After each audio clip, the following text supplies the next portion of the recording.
Hi, book travel again, still walking around Milan. If you just caught my last chapter of The Wager, chapter 5, you may have seen there was a bit of rain pouring or started to come down, a bit of windy. So taking a stroll and come across this amazing Castello Sforzesco, this castle of Milan. Absolutely beautiful medieval Renaissance fortress, really, right in the centre of Milan area. Beautiful courtyard, obviously a popular place. Some amazing architecture, monuments, now full of galleries and museums showing some work of Da Vinci, Michelangelo. But look at the buildings themselves, classic medieval style fortress type. It's been through various stages of rebuild since the 13th century and through times even when controlled by the Spanish as well, with Napoleon taking some control here at times and his troops living in here. But now a very popular tourist destination and a very interesting place to have a look around. Great place to pop you on the ground whilst I read you the next chapter, chapter 6 of The Wager, which is called Alone. As the squadron tried to claw past the rim of South America, the storms intensified into what Byron dubbed the perfect hurricane.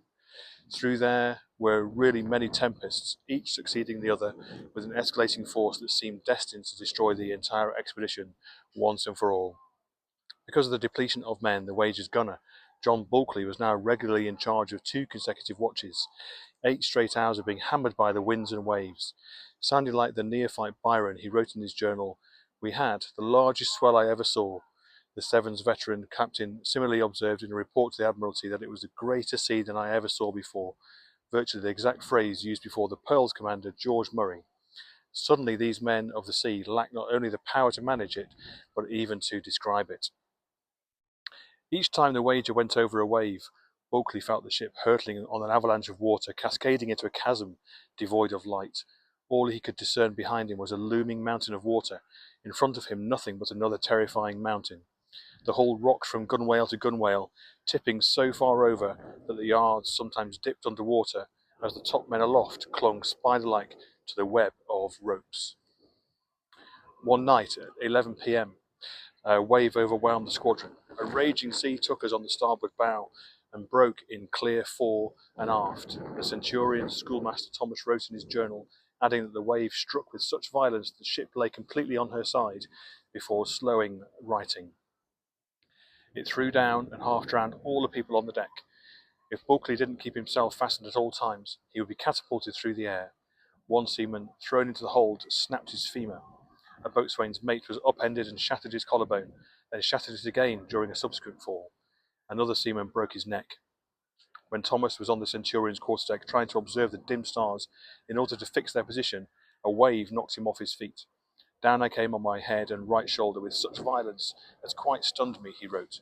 Barely conscious, he was carried to his hammock where he lay for more than 2 weeks, a convalescence that was anything but peaceful, his bed a menacing swing. One morning when Bulkeley was at the Wager's helm, he was also nearly swept away by a monstrous wave, a wave that, as he put it, carried me over the wheel. In the deluge, one of the 4 transport boats, the cutter, was sent careening across the deck.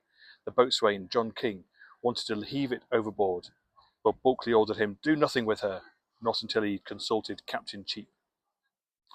Cheap was in his great cabin, where it was as if a tornado had passed through, everything tossed about. Bulkeley, in his journal, often carped about Wager's officers. The boatswain was wicked, the master useless, the lieutenant more useless, and he'd begun to harbour certain reservations about his new captain. Pacing with a silver-headed cane, which clacked like a pirate's wooden leg, Cheap seemed increasingly hell-bent on conquering the elements and fulfilling his glorious mission. Bulkeley didn't trust this aspect of Cheap, complaining in his journal that the captain often did not consult with his officers and would lash out at anyone who expressed misgivings.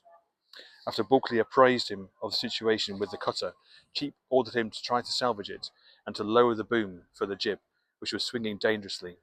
Bulkeley later noted with satisfaction in his journal that he was the one who rescued the cutter and secured the jib boom. Because of the ferocity of the winds, the Wager and the other ships sometimes had to furl their sails, tossing for days with bare poles at the mercy of the waves.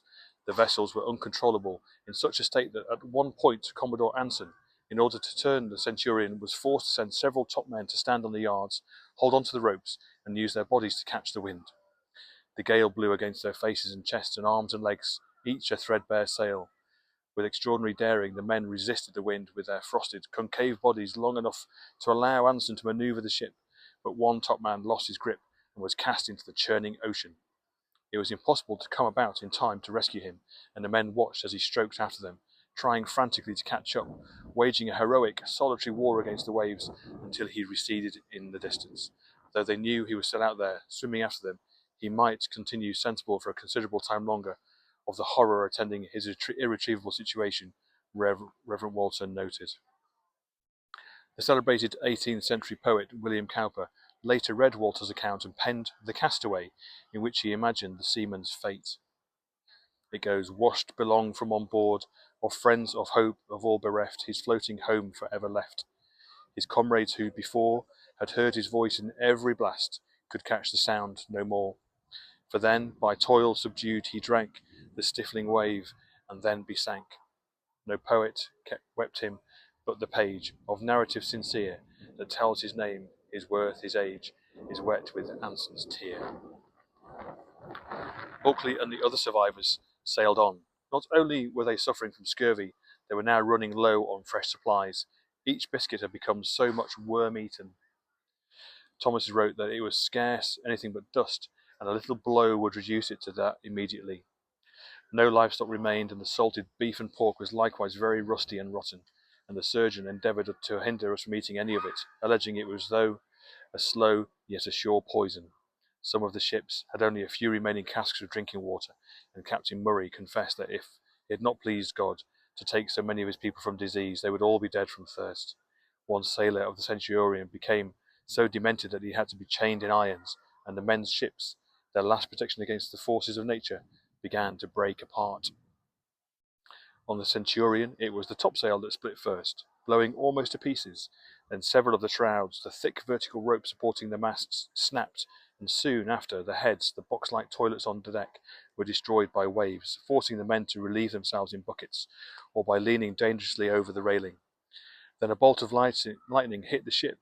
A quick, subtle fire ran along our deck, Midshipman Keppel wrote, which, bursting, made like a report like a pistol, and struck several of our men and officers, who, with the violence of the blow, were black and blue. The crazy ship, as Reverend Walter called the Centurion, had begun to heel abnormally. Even the proud Lion was loosening from its mount, trembling. On the other ships, the officers catalogued their own list of defects, which went on for pages, citing broken backstays, clew lines, bunt lines, leech lines, halyards, braces, tackles, ladders, stoves, hand pumps, gratings, and gangways. The captain of the Seven reported that his ship was in utmost distress, all her sails torn, and the sailmaker needed to repair them dead. One day, Bulkeley heard the Gloucester firing its guns in alarm. A yard on its mainmast had cracked in two. Anson ordered Captain Cheap to send John Cummins, the Wager's talented carpenter, to help repair it. Cummins was Bulkeley's closest friend, and the gunner watched as Cummins set out on one of the small transport boats, bouncing about in the harrowing waves until he was hauled, half drowned, on board the Gloucester. Though the Wager was an eyesore, she was sacred to Bulkeley, and every day she was being devoured even more than the other ships. She was pelted and gouged. She pitched and heaved. She groaned. She splintered. Then one day, after colliding with a wave, the mizzen vital mast toppled over like an axed tree, crashing down with its rigging and sails into the sea. All that was left was a stump. Thomas predicted that a ship in such a condition would inevitably perish in these waters. The Wager, labouring in the waves, fell farther and farther behind the rest of the squadron. The Centurion circled back to the Wager, and Anson, using a speaking trumpet that allowed him to communicate with Captain Cheap across the waves and over the roar of the wind, hollered to ask why he didn't set the topsail on another mast to help propel the ship. "My rigging is all gone, and broke fore and aft, and my people almost all ill and down," Cheap shouted back, "but I will set him as soon as possible." Anson said he would make sure that the Wager's carpenter, Cummins, who had been trapped on the Gloucester because of the weather, was sent back. When Cummins arrived, He immediately went to work with his mates, attaching a 40-foot boom to the stump and jury-rigging a sail. This steadied the ship some, and the Wager sailed on. Amid these travails, the one superior whom Bulkeley never criticised was Anson. From the outset, the Commodore had been dealt a sinister hand, a woefully organised expedition, but he had done all he could to preserve the squadron and bolster the men's spirits. Ignoring stifling naval hierarchies, he toiled alongside the crew, assisting with the most arduous tasks. He shared his private stores of brandy with the ordinary seamen to relieve their suffering and cheer them up. When a bilge pump on a vessel broke, he sent one over from his own ship. When he had no more supplies to dole out, he encouraged the men and boys with his words, which, given his taciturn nature, seemed all the more stirring. But there were simply too few healthy men and boys to manage the ships. The Centurion, which once had more than 200 people serving on each water, was reduced to 6 seamen per watch. Captain Cheap reported of the Wager, "My ship's company at that unhappy juncture were almost all sick, and they so fatigued with the excessive length of the voyage, the long course of bad weather, and the scarcity of fresh water, that they were very little able to do their duty. Some vessels could not even raise a sail." Captain Murray wrote that his crew had resisted the elements with a resolution not to be met with any but English seamen, yet now, being quite jaded and fatigued with continual labour and watching, and pinched with the cold and want of water, they became so dejected as to lay themselves down in despair, bewailing their misfortunes, wishing for death as only relief to their miseries.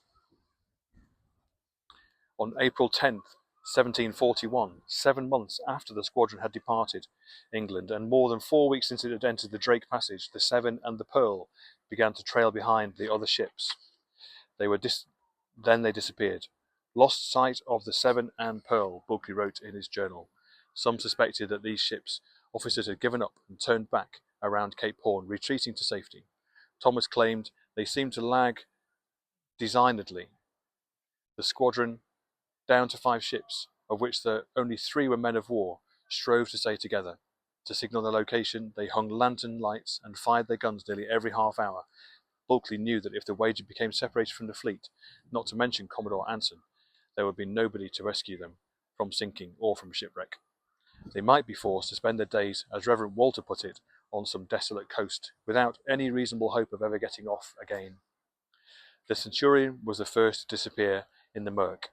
After Bulkeley spotted its flickering lights on the night of April 19th, he wrote in his account, "This was the last time I ever saw the Commodore." He discerned the other ships in the distance, but they too were soon gone. The sound of their booming guns, smothered by the wind, the Wager was alone at sea, left to its own destiny. And with the wind blowing here, I'll leave it. See you for chapter 7.